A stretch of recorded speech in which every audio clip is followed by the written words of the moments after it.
4교시는 계약 종류부터 하겠습니다. 227쪽 가겠습니다. 네, 문제 1번. 계약 분류 가지고 시험 문제 하나 꼭 나옵니다. 계약 분류. 네, 전형, 전전에서 전형이 있고 비전형이 있을 것이고, 그 다음에 약정이 낙성이고, 그 다음에 유물, 그 다음에 무무, 쌍무, 반대말은 편무,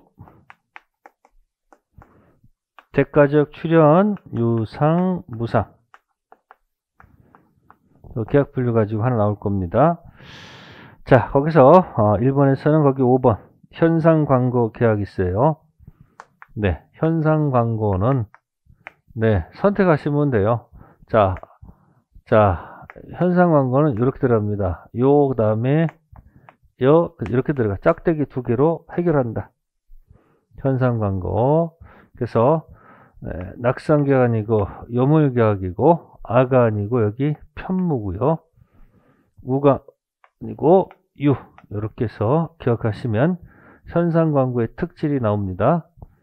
이유는 묻지 마세요. 그냥 암기로 기억하세요. 그래서 1번은 5번 틀렸고, 네, 그 다음에 2번에서 옳은 것 했어요. 옳은 것은 3번. 교환계약은 금전 보충 지급에 대한 약정이 있다면 매매대금에 관한 규정을 준용한다. 네, 맞는 지문이에요. 자, 1번 민법상 유상계약은 모두 쌍무계약이다. 네, 두 번째 타이틀은 유상계약이 쌍무한테 사랑 고백합니다. 내 안에 너 있다. 그래서 유상계약이 내 안에 너 있다. 그래서 쌍무는 전부 다 유상은 맞지만 유상이 전부 다 쌍무는 아니죠. 그래서 1번 지문 X예요. 안에 쌍무가 있으니까. 다음에 사용대차는 쌍무가 아니고요, 편무입니다. 다음 유상 무상을 구별하는 실익은, 이거는 담보 책임의 포인트야. 출연에 대한 담보 책임. 쌍무 편무에서 동시 이행하고, 그 다음에 위험 부담, 이런 것들이 특징 나타납니다. 그 다음에 임대인의 목적물 소유권 처분 권고서의 임대차 유효한 것은 아니에요. 자, 그래서 옳은 지문은 3번. 자, 3번 갑니다. 계약의 유형에 관한 설명으로 옳은 거. 네. 자, 교환은 낙상 쌍무다. 맞는 지문이죠? 자, 매매는 유상은 맞아도 네, 요물은 아니죠. 낙상이죠. 증여는 무상에 맞아도 불요식이지. 요식에서 요식계약이다. 이 말이 틀렸다는 얘기죠.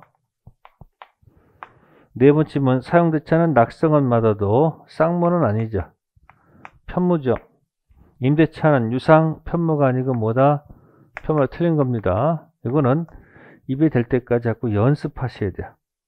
한번 1번이었고요. 네, 4번은 정답만 보겠습니다. 4번은 정답이 5번. 굉장히 지문이 짧습니다. 모든 유상계약은 쌍무계약이다. 네. 네. 유상계약이 모두 쌍무다. 안 돼요. 네. 쌍무는 모두 유상이다. 이렇게 해서 맞으면 되겠죠. 그래서 내 안에 너 있다. 그죠? 계약 분류했을 때 이 두 가지, 이 암호를 좀 기억해 두면 좋겠다라는 거. 네. 그 다음에 이제 약관 갈게요. 시험에 잘 안 나오는데 답 중심으로 볼게요. 네.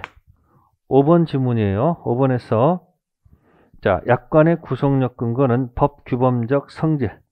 네. 법 규범이라고 보지 않고요. 계약서에 입각합니다. 계약서.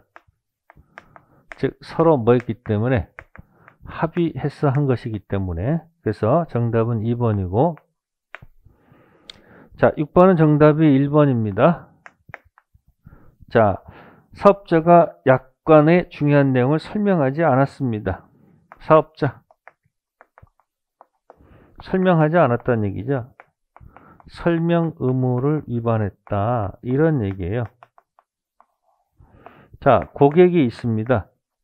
그럼 사업자는 위반했으니까 이거 내용을 주장할 수는 없어요. 근데 고객 입장에서는 좋다, 설명하지 않아도 약관의 내용이다라고 주장할 수 있다는 거죠. 누구 마음? 네, 고객 마음입니다. 고객한테 유리하도록 해석한다, 그렇게 해석하면 돼요. 네, 약관은 그냥 참고사항입니다. 자, 드디어 이제 계약 성립갑니다. 네, 계약의 성립, 낙성계약 가지고 하는 거예요. 청약이 있고 그 다음에 승낙이 있을 때 기본적으로 기억하세요. 청약은 대화자도 도달, 격지자도 도달, 승낙 대화자 도달, 격지자 발신, 그래서 승격발. 자, 이게 하나고요. 두 번째, 교차 청약이 나오면 네, 양청약 발송한 때가 아니고 양청약 도달했을 때 계약이 성립한다. 세 번째는 의사 실현이란 말이 있습니다. 청약과 함께 물건을 보내왔을 때 네, 사용한 날이 있을 거예요. 사실이 있는 때 계약이 성립하지, 이 사실을 청약자가 안 때는 아니라는 겁니다. 네, 계약 성립. 언제 성립했는지 이 기본을 먼저 익히시면서 다른 것을 공부해야 됩니다. 승격발, 양청약 도달, 사실이 있는 때. 네, 7번 가보겠습니다. 7번. 자, 1번. 청약은 상대방 있는 의사표시 맞지요? 불특정 다수 관계없습니다. 두 번째, 청약의 주체가 반드시 명시될 필요는 없는 거죠? 네, 그것도 맞는 지문이고요. 세 번째, 청약의 유인과 다른 점은 청약은 확정적 의사표시라는 거죠. 맞는 지문이죠. 그래서 청약과 청약의 유인 구별할까? 확정적이지 않습니다. 네 번째 지문. 자, 청약의 효력이 발생하면 청약자는 임의로 철회하지 못하죠? 네, 맞는 지문이고요. 5번. 청약 의사 발신 후 도달 전 표제가 사망했다. 청약 효력은 무효가 된다. 5번이 틀렸네요. 자, 이건 총책에서 나온 겁니다. 네, 의사 표시를 발신 후. 네, 청약 의사 표시를 발신 후. 갑이죠. 갑이 사망했다. 이 청약은 죽을까요? 살아있을까요? 네, 비록 표의자가 사망하더라도 청약은 살아있는 겁니다. 살려야 되죠. 그래서 청약의 의사표시를 발신 후 사망하더라도 청약에 영향을 미치지 않습니다. 네, 8번 같은 경우 봅시다. 8번 기출문제네요. 자, 1번 청약은 특정 불특정 상대로 할 수 있으니까 맞는 질문이고요. 청약은 특별한 사정이 없는 한 임의적으로 처리하면 안 되겠죠. 세 번째, 격지자 의사표시 특별한 게 없으면 통지 발송한 때, 방금 전에 승격발 얘기했었죠. 자, 청약 의사 발신 후 제한 능력자가 되어도 영향을 미치지 않습니다. 맞습니다. 같은 거고요. 자, 일정 기간 내에 이의를 제기하지 않으면 승낙한 것으로 본다는 뜻을 표시했다. 이의 없이 기간 지나면 당연히 계약은 성립한다. 네, 5번이 틀렸네요. 네, 이걸 승낙의 자유라고 해요. 무슨 자유? 승낙의 자유는 네, 청약한 자한테 있는 게 아니죠. 승낙의 자유는 의뢰의 자유죠. 따라서 일정 기간 내 의사표시가 없으면 계약이 체결된 것으로 본다는 이런 청약은 상대방을 구속하지 않습니다. 5번 X. 자, 10번 가보겠습니다. 10번, 9번을 생략하고, 갑은 을서의 토지를 사고 싶어 을에게 네, 편지를 편지를 2021년 4월 1일 발송하면서 4월 20일까지 답장을 요구했다. 그럼 이런 거죠. 갑이 자, 발송은 언제고요? 네. 청약을 발송한 날짜는 언제? 4월 5일. 그리고 기간을 정했습니다. 기간을 약정했습니다. 언제까지? 기간을 정했죠. 며칠까지 답을 달라? 4월 20일까지 답 달라. 이렇게 기간을 정한 청약이죠. 자, 4월 7일 편지를 받았다. 이렇게 되어 있습니다. 4월 7일 편지가 받았다. 도달이 됐다는 거죠. 그러면 4월 7일부터 자신이 말한 4월 20일까지 자, 이렇습니다. 네, 갑은 청약을 철회할 수가 없죠. 도달 전이면 갑은 청약을 뭐 할 수 있지만 네, 철회할 수는 있을 겁니다. 그러면 7일부터 20일까지 청약이 살아있다는 얘기고 고민 끝에 자 4월 12일 날 발송했다 그런 얘기입니다. 그러면 4월 12일 날 발송했다는 얘기예요. 뭐를? 승낙. 그런데 거기 보시면 4월 20일 도착했다. 4월 20일. 그러면 10일에서 도착했다. 그런 얘기죠. 그러면 기간 내 도달이 안 됐기 때문에 계약은 성립하지 않습니다. 자, 이런 거 우리는 강의할 때 이렇게 특수 연착이다. 이렇게 표현합니다. 보통 연착이 아니고 특수 연착된 경우는 자, 연착 통지 의무가 있습니다. 연착됐다는 연착 통지 의무가 발생 있는 겁니다. 근데 거기에 보시면은 연착 통지를 하지 않았다고 그랬잖아요. 의무가 있는데 만약에 이 의무를 하지 않았다면 네, 기간 내 도달된 것으로 봅니다. 그래서 계약은 성립하는 겁니다. 포인트가 뭐다? 연착 통지를 하지 않았다. 그럼 계약은 성립한 거예요. 언제? 승격발. 그죠? 승낙, 격지이자 편지니까 뭐다? 발송한 날짜에 계약이 성립하는 거예요. 며칠? 4월 10일. 그래서 10번 문제는 뭐다? 정답은 3번. 네, 10번 문제는 두 가지가 들어가 있는 겁니다. 네, 특수 연착. 그 다음에 의무가 있는데 의무를 만약에 하지 않으면 네, 기간 내 도달된 것으로 봅니다. 계약은 뭐한다? 성립. 그래서 이때 여기서는 이제 뭐다? 승낙, 격지자, 발신주의가 들어갔다고 보시면 돼요. 네, 10번은 정답이 3번. 자, 11번 가도록 하겠습니다. 갑은 을한테 2021년 5월 1일 자신의 물건을 매도하겠다는 청약하고 청약서는 5월 4일 을에게 도달하였다. 1. 청약의 구속력으로 인해서 갑은 5월 1일 청약을 발신한 후 이를 처리할 수 없다. 네, 발신 날짜는 언제예요? 네, 5월 1일 발신 5월 4일 도달. 그러면 여기서는 뭐 할 수 있어요? 철회할 수가 있죠. 그죠?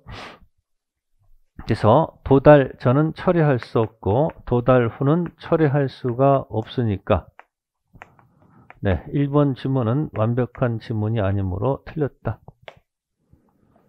두 번째, 5월 6일 승낙서 발송해서 5월 8일 갑에게 도달했다.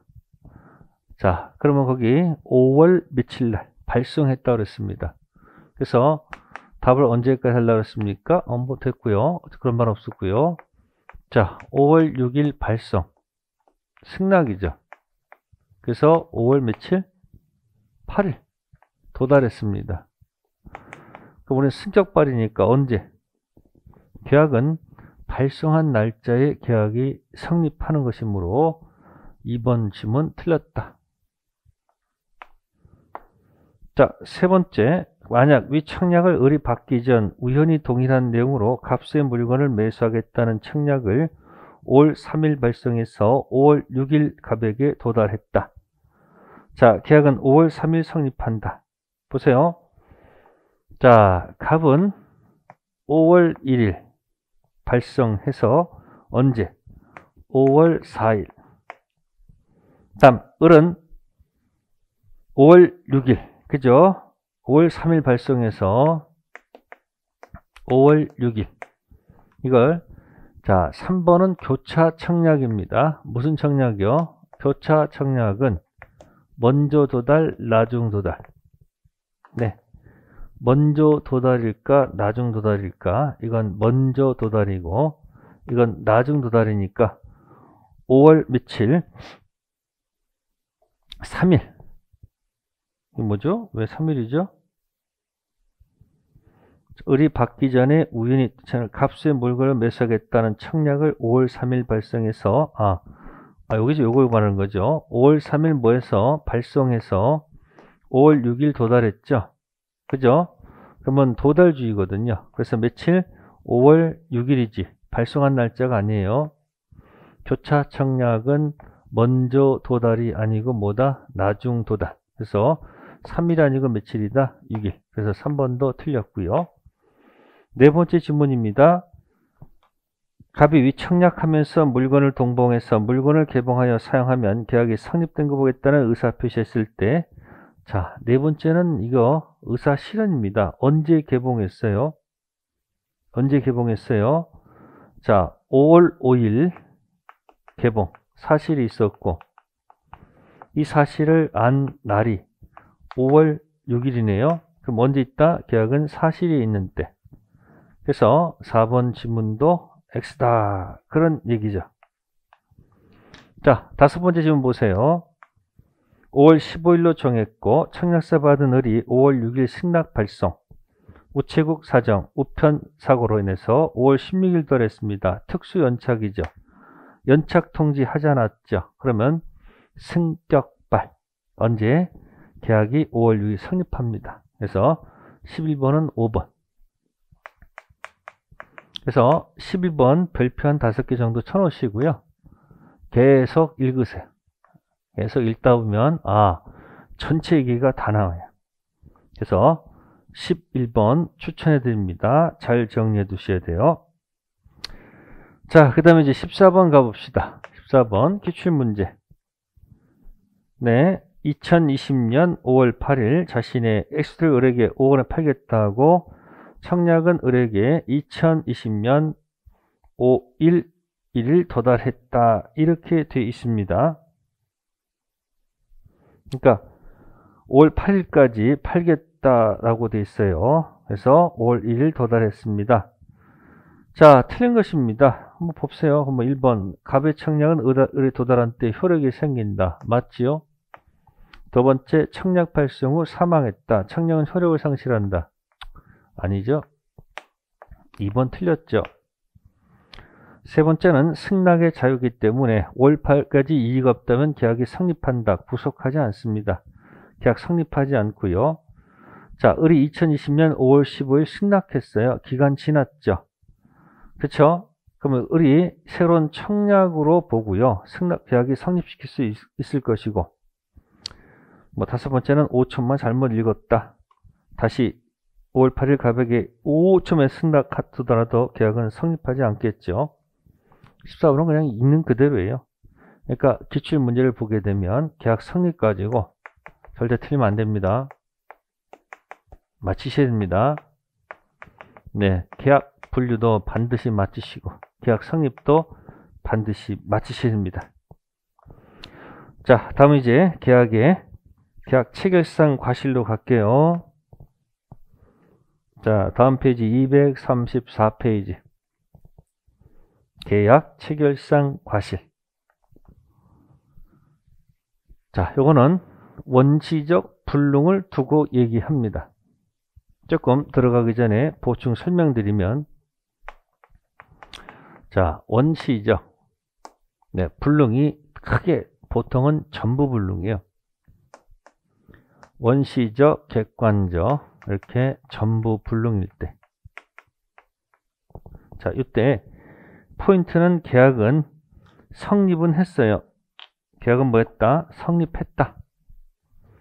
근데 계약은 무효다. 이렇게 들어가요. 해놓고 제목을 이렇게 잡는다는 겁니다. 계약 체결상 과실.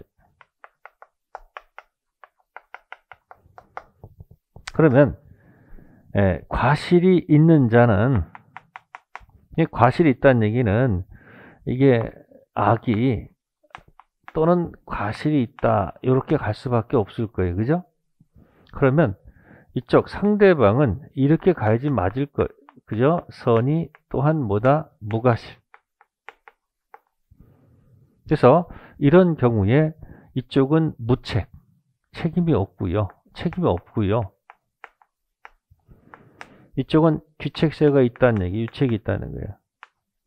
이때 이렇게 계산 들어갑니다. 실내이익과 이행이익을 비교해서 보통은 이행이익이 큽니다. 그럼 이때는 실내이익 배상 원칙으로 가고요. 만약에 실내가 이행이익을 초과한다 이러면 이행이익을 한도로 한다 이렇게 들어가요. 힘들면 이 화살표가 어디를 가르치는지를 보라는 얘기야. 얘는 이쪽. 자, 이게 계약 체결상 과실에 관한 이야기입니다. 그래서 15번. 자, 1번 지문은 기억 지문입니다. 부당 파기. 네, 계약 교섭 부당 파기란 말 나오죠? 이거요. 계약 자체가 성립이 안 된 거예요. 그래서 이때는 이 개체상 과실을 쓸 수가 없어요. 쓸 수가 없죠. 그 이유는 계약 체결상 과실은 계약이 성립된 것을 전제로 놓는 거예요. 표 기억나는지 모르겠네요. 계약 자체가 성립이 안 된 경우 성립호 2번을 전제로 놓는 거예요. 그래서 기억지문, 자, 계약 체결상 확대하지 않고 불법 행위를 본다. 그래서 맞는 지문이에요. 두 번째, 원시적 불가능, 계약이 뭐 해야 된다? 무효된다. 맞는 지문이고요. 급부를 하여야 할 책임은 무과실 책임이다. 디귿은 틀렸죠. 지금 계약 체결상 여기 과실이 있을 때 책임지는 거예요. 디귿 틀렸고요. 리얼 상대방은 선이 무과실된다. 맞죠? 자, 미웁니다. 과실 있는 당사자는 이행이익 배상해야 된다. 아니에요. 보통은 실내가 이행보다 적거든요. 그래서 실내 이익 배상이 원칙입니다. 그래서 맞는 지문은 디귿 미음 4번이 정답입니다. 자, 16번 갑니다. 자, 과거에 기출문이 나왔던 거죠. 자, 계약 체결상 과실 책임 설명으로 틀린 것. 오리민법은 원시적 불능인 경우에 자, 계약 체결상 과실 들어가죠. 네, 맞는 질문이고요. 자, 실내 배상은 계약의 유효함으로 인하여 생길 이익을 넘지 못한다. 네, 이겁니다. 실내 배상을 원칙으로 하고요. 실내가 이익을 넘으면 이익을 한도로 한다는 얘기고요. 세 번째, 계약 체결상 과실 책임은 상대방은 선의를 요하나 무과실은 요하지 않는다. 그게 틀렸네요. 이쪽은 악의 또는 유과실이고 상대방은 무책이니까 선의 또한 무과실까지 가야 되겠죠. 그러니까 과실이 있으니까 이쪽은 과실이 없어야 되는 거 아닐까요? 자, 그 다음에 네 번째 거 보충. 실제 면적이 계약 면적에 미달한다. 네, 이때는 계약 체결상 과실 책임 물을 수가 없습니다. 네, 실제 면적이 부족하다 그러면 어렵게 표현할게요. 원시적, 객관적, 일부 불능이라고 해요. 포장된 말이에요. 자, 이렇게 해놓고요. 원시적, 객관적, 일부 불능, 면적 부족은 네, 계약이 무효를 전제로 하는 네, 개체상 과실 이 문제를 쓰지 않고요. 쓰지 않습니다. 이걸 쓰지 않고요. 계약은 유효를 전제로 해서 네, 매도인 담보 책임으로 해결합니다. 매도인 무슨 책임? 담보 책임 들어가서 네, 권리 하자로 취급해요. 물건 하자로 보지 않고요. 권리 하자. 그래서 모르고 샀으니까 모르고 샀다 한다면 이때는 선의일 때, 그죠? 뭐 대금 감액 정도, 목적 달성 없으면 해제, 뭐 그런 거 정도지 이거 가지고 이 단어를 쓰진 않습니다. 그래서 일부 불능일 때는 무효로 보는 계약 체결상 과실이 아니고 유효를 전제로 하는 담보 책임 문제를 갑니다. 16번에 4번은 그런 문장이 숨어 있습니다. 네, 이게 판례의 태도입니다. 자, 됐고요. 다음에 동시이행 흥변권 갑니다. 쌍무 계약입니다. 네, 18번 틀린 거 보겠습니다. 틀린 거 그냥 바로 그냥 3번 볼게요. 설명해야 돼요. 임차권 등기 명령이라는 제도가 있습니다. 임차권 등기 명령. 자, 이거는 특별법에서 나오는 용어죠. 특별법, 명령. 네, 기간이 끝났다. 주택임대차, 상가임대차, 주인이 돈을 안 줘요. 갑이 보증금을 안 주네요. 주인이 보증금을 지급하지 않으면 자, 더 이상 문제가 생기겠죠. 근데 이사는 가야 돼요. 그래서 좀 여유가 있는 상태에서 자, 이사를 가더라도 이 제도를 활용해야 됩니다. 제목이 임차권 등기 명령이라는 제도가 있다는 거, 명령. 그래서 그런 사실을 등기부에다 기재해 놓고 네, 다른 곳으로 이사를 가더라도 네, 기재했으니까 기존의 대항력 확정 일자가 그대로 유지가 되는 겁니다. 자, 이사 간 다음에 자, 을이 갑한테 빨리 보증금 내놔라 이렇게 요구하니까 갑의 주장입니다. 네, 내가 보증금 반환과 너 임차권 등기 명령 있죠? 이거 말소 의무는 갑의 주장이에요. 동시 이행 관계이다 이런 얘기예요. 즉 네가 말소일 때까지 돈 못 주겠다라고 이렇게 갑에 주장하는 겁니다. 그러자 을이 주장합니다. 내가 이사를 가는 순간 당신은 이미 이행 지체이다. 따라서 이 두 가지는 무슨 관계가 아니다. 동생 관계가 아니다. 즉 보증금 반환이 뭐다? 선이행 의무다. 이런 얘기예요. 그래서 법원 갔더니 판사는 을이 이겼고 갑이 슬프다 이렇게 얘기하는 거예요. 네, 이거는 최초에 갑이 보증금을 주지 않아서 임차권 등기 명령이란 제도를 활용할 수밖에 없는 거죠. 따라서 이사 가는 순간 목적을 반환했기 때문에 보증금 주지 않았기 때문에 이행시에 빠져 있는 겁니다. 따라서 임차권 등기 이후 이 두 가지는 무슨 관계가 아니다? 동생 관계가 아닙니다. 그래서 명령, 임차권 등기 명령에다가 동그라미. 정답만 설명드린 겁니다. 자, 다음 페이지에 19번 갑니다. 네, 19번은 5번. 판례 태도입니다. 경매가 무효가 됐어요. 자, 경매가 무효가 되면요. 주고받은 거 다 원위치해야 돼요. 자, 봅시다. 그러면 채권자가 누구 부동산을 채무자 부동산을 뭐에 집어넣는다? 네, 경매에 집어넣습니다. 그러면 경락인이 나타납니다. 자, 경락대금을 다 완납하고 등기를 쳤다 이야기입니다. 자, 그리고 채권자는 여기서 배당을 받아갔다는 얘기죠. 돈을 받아갔다는 얘기죠.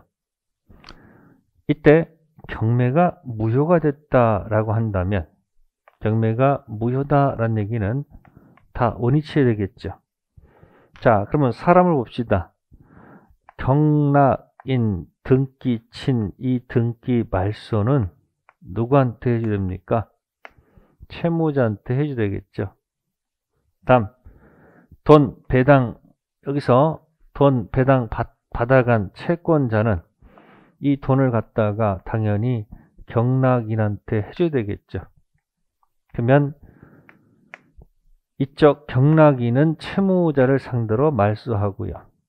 돈은 경락인한테 주니까 상대방이 일치하지 않습니다. 상대방이 다르죠.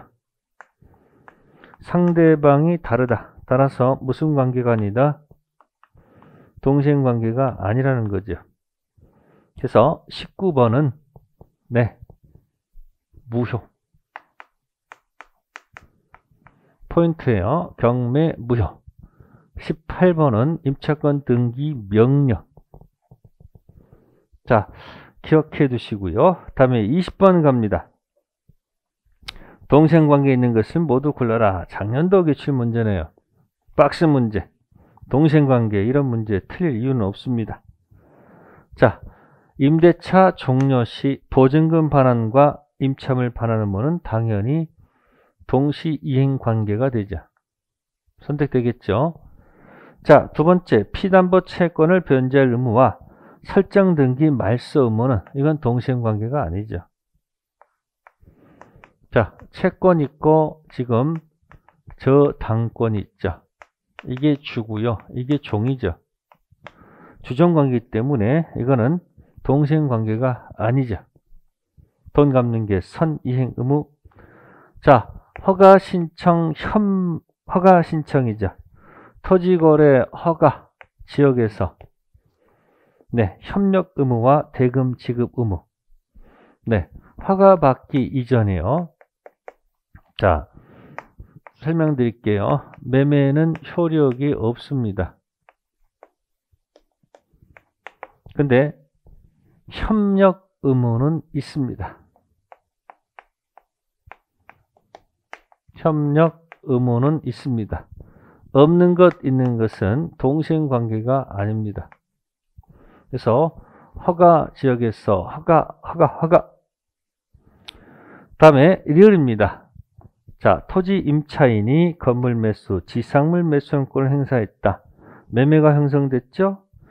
그러면 건물인도 소유권 등기와 돈 지급 의무는 동시행관계가 되겠죠. 그래서 동시행관계가 있는 것은 기억 리을 3번이 되겠네요. 3번. 그럼 이제 설명드릴게요. 18번, 19번, 20번에서 18번은 아까 임차권 등기 명령이란 말이 있었고 19번은 뭐죠? 무효란 단어가 있었고요. 20번에서는 하나 찍습니다. 허가. 그래서 허가받지 않는 명령은 무효. 이렇게 기억하세요. 허가받지 않는 명령은 무효. 허가받지 않는 명령은 무효. 동시행관계가 아닌 거 팔레트들을 이렇게 한번 세트로 기억하세요. 허가받지 않는 명령은 무효. 그렇게 해서 한번 기억해 주시면 좋겠습니다. 자, 다음에 이제 21번 문제도 있고요. 22번 문제가 있는데 자, 21번, 22번 뒤에 것도 있을까요? 좋습니다. 21번 하겠습니다. 21번에서는 2번 가져갈게요. 매수인이 자신에게 선이행 의무는 중도금을 지급하지 않고 있던 중 매도인의 소유권 이전 등기 서류를 제공하지 않는 상태에서 잔대금 지급일이 도가 된 경우 매수인의 중도금 지급일부터 어떠한 이행지체도 책임을 부담하지 않는다. 그게 좀 잘못됐습니다. 자, 그거는 이런 판례가 있어요. 중도금 주지 않고 잔금 주지 않고 현재까지 왔다. 기억하세요. 모두 주지 않고. 네. 중도금 주지 않고 잔금 주지 않고 현재까지 왔다 이야기예요. 이때 서류를 안 주니까 잔금 안 줬겠죠. 이때 판례 태도죠. 네, 중도금 이 전체가 이행지체가 아니고요. 여기 잔금 기준입니다. 기준 이전 못 준 중도금은 이행지체이다가 맞습니다. 그러나 잔금 기준 이후 못 준, 이후에 못 준 중도금은 무슨 금은? 중도금은 이건 이행지체가 아니다라는 게 판례 태도입니다. 그래서 어디 기준? 중도금 안 주다 잔금 안 주게 되면 서류와 잔금이 동시 이용관계에 들어가는 거니까 여기에 중도금, 지연, 손해금, 금아가 동시행관계에 들어가죠. 따라서 잔금 기준 이전 못 준 중도금은 지체이다가 되지만 잔금 기준 이후 못 준 중도금은 지체가 아니죠. 따라서 그 지문에서 어떠한 지체 책임을 부담하지 않는다. 아니죠. 잔금 이전 건은 지체 부담 판단할 수밖에 없습니다. 이전과 이후 나눠서 한번 기억하시면 돼요. 다음 갑니다. 24번 가겠습니다. 몇 번이요? 24번. 동생관계에 관한 설명으로 옳은 것을 모두 묶어라. 이렇게 되어 있습니다. 자, 경계, 구채무 소멸, 신채무 합의. 네, 그래서 구채무가 소멸되거든요. 신채무 합의. 따라서 구채무가 소멸하니까 동시항변권도 같이 뭐한다? 소멸이 됩니다. 네, 1번 지문은 맞습니다. 경계. 니은 항변권 붙은 채권을 자동채권으로 상계할 수 있다. 니은은 틀렸습니다. 네, 항변권 붙은 채권을 뭐 할 수 없다? 네, 상계할 수는 없다는 거죠. 상계를 허용한다면 항변권이 이유 없이 날아가거든요. 다음 디귿입니다. 쌍무 계약에 있어서 당사자 1박 이행을 제공하더라도 상대방이 상당한 기간 내 채무를 이행할 수 없음이 객관적으로 뭐하다며 명백하다면 다른 일방은 자신의 채무를 제공하지 않고 상대방 이행체를 이유로 계약을 뭐 할 수 있다? 해지할 수 있다. 네, 맞는 그대로네요. 자, 리을입니다. 갑이 을한테 5천만원 빌려주고 채권을 담보하기 위해서 을수의 토지의 저당권 설정한 후 채권 변제기의 을의 변제와 설정 등기 말소는 동생관계에 있다. 뭐 계속 얘기하는 겁니다. 네, 채권이 있어서 지금 저당권 등기가 붙었다. 채권이 주가 되고요. 저당권은 종이죠. 그럼 돈을 다 갚으면 소멸하면 이 종도 소멸하는 거 아니에요? 그러니까 무슨 소멸? 자동 소멸이죠. 수없이 얘기한 겁니다. 그래서 항변권 옳은 거 기억 디귿 2번. 자, 다음에 25번 가겠습니다. 자, 25번은 정답이 4번. 한번 수령지체에 빠진 당사자 항변권을 갖지 못한다.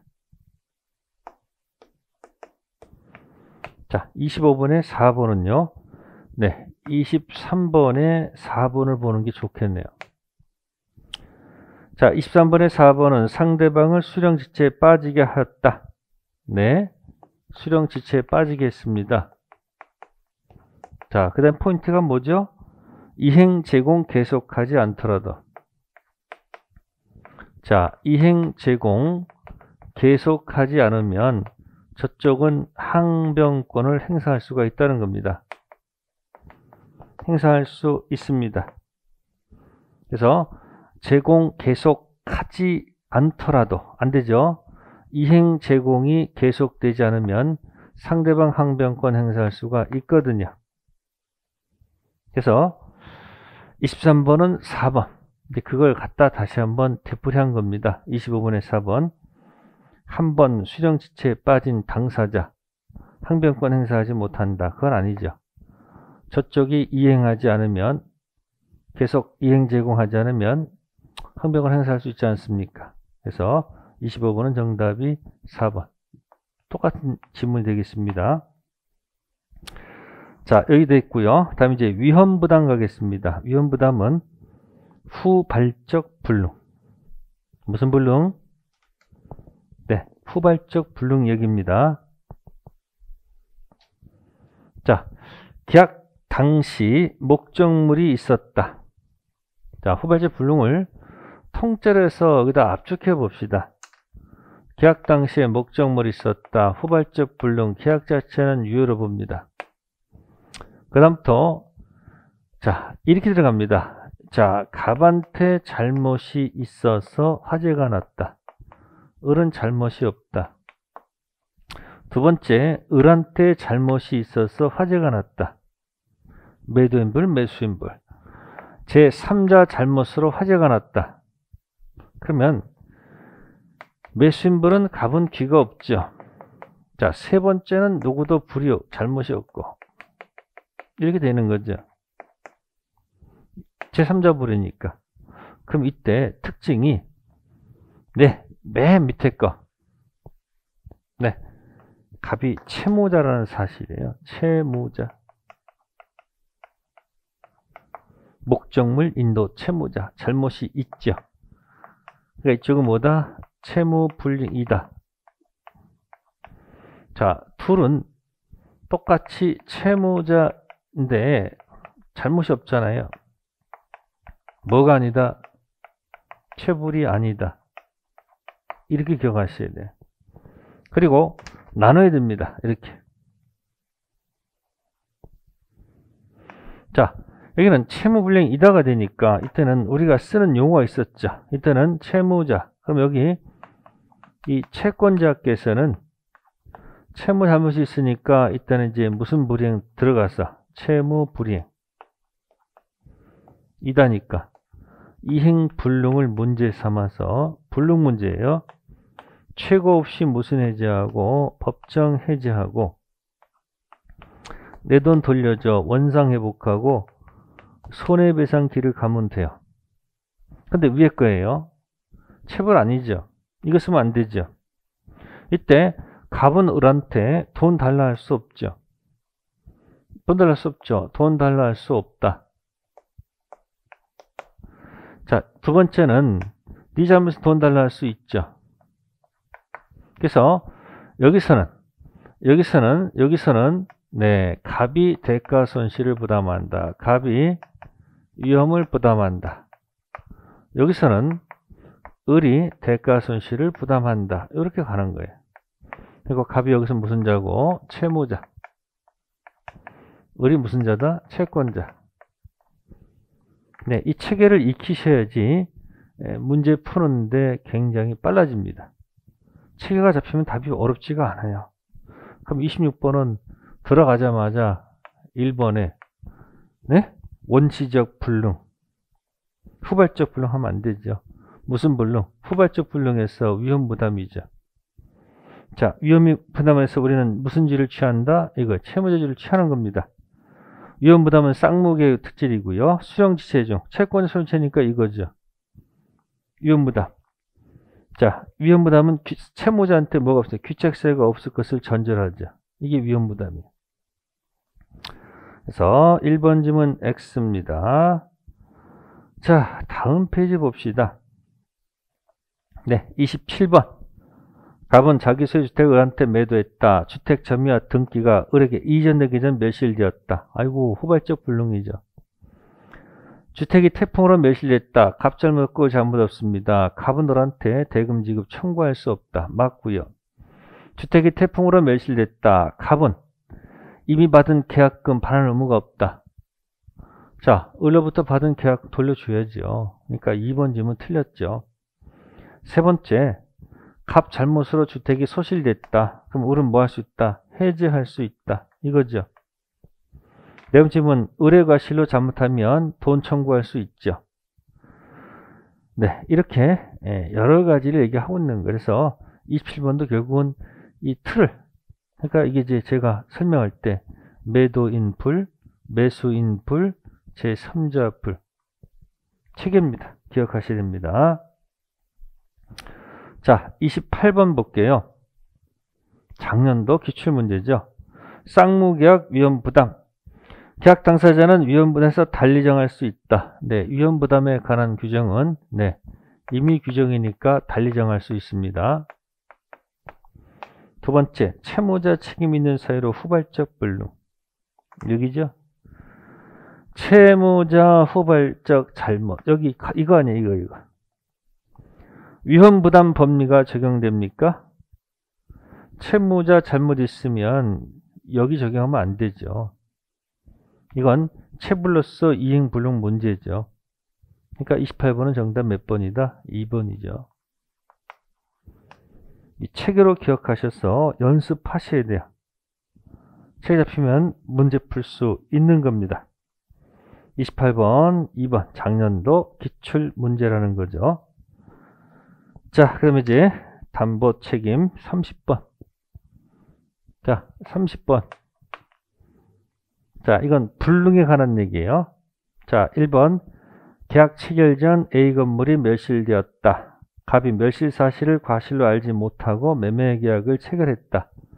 네, 30번. 이거 중요한 거니까 여기다 한번 지우고 한번 해볼게요.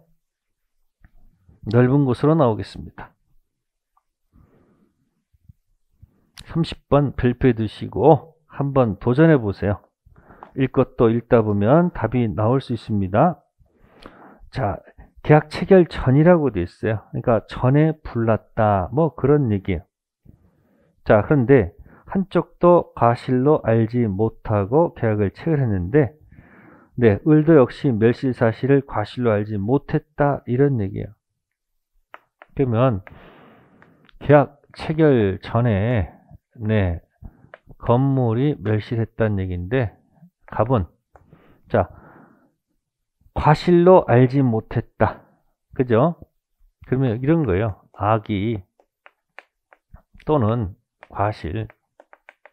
그러면 여기도 악의 또는 과실. 그러면 을이 갑한테 책임을 물으려면요, 여기 선이 또한 뭐 해야 될까요? 무과실해야 되죠. 이쪽은 유책, 이쪽은 무책이죠. 그럼 여기 과실로 알지 못했다 했습니다. 그러니까 제가 써볼게요. 선이 또한 무과실 해볼게요. 자, 과실로 알지 못했다. 그러면 이러는 거예요. 갑이 선인데 과실이 있다는 얘기예요. 또 상대방도 똑같이 선인데 과실이 있다는 얘기예요.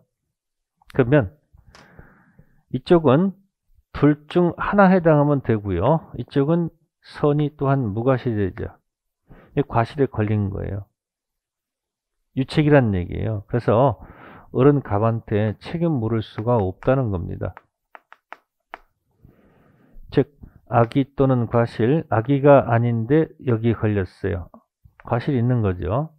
이쪽 과실이 있는데 여기 또한 때문에, 이만큼은 선이 또한 무과실까지 했기 때문에 거기 1번 지문이 틀린 거예요.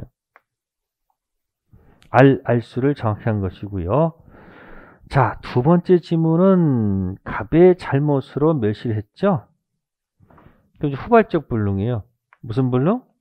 후발적 불능이니까 아까 했던 거 갑 잘못으로, 을이 잘못 없잖아요. 그럼 을은 갑한테 뭐예요? 아까 해제해서 자, 전보배상은 이행이익배상 청구할 수 있다는 거예요. 해제, 원상회복, 손해배상 들어갈 수 있죠. 2번 지문 맞는 거고요. 자, 세 번째는 둘 다 잘못이 없잖아요. 갑도 잘못 없고 을도 잘못 없으니까 대가 손실은 다 갑이 부담해야 되겠죠? 그쵸? 따라서 을은 갑한테 자, 매매 의무가 없죠. 맞는 지문이죠. 3번. 네 번째 질문은 자, 누구 잘못으로? 을 잘못이네요. 갑은 잘못 없는데 을한테 잘못 있다. 그럼 손실은 다 이쪽이 부담해야 되겠죠. 청구할 수 있을 것이고. 또 수령지체 중 역시 을한테 잘못 있으니까 양쪽 잘못 없어도 돈 달라 할 수 있잖아요. 그러니까 30번은 원시적 불능과 후발적 불능을 몽땅 다 묶어서 낸 거예요. 그래서 잘 정리해 두시면 되겠습니다. 네, 오늘은 여기까지 하겠습니다. 네, 뭐 접수하시고 많이 불안할 겁니다. 불안하지 마시고 잘 하고 있습니다. 그래서 조급해하지 마시고 천천히 스텝 바이 스텝으로 네, 중간에 안 하는 것보다는 이렇게 조금씩 매일 하시면 실력이 늘 겁니다. 네, 다음 주에 뵙겠습니다. 감사합니다.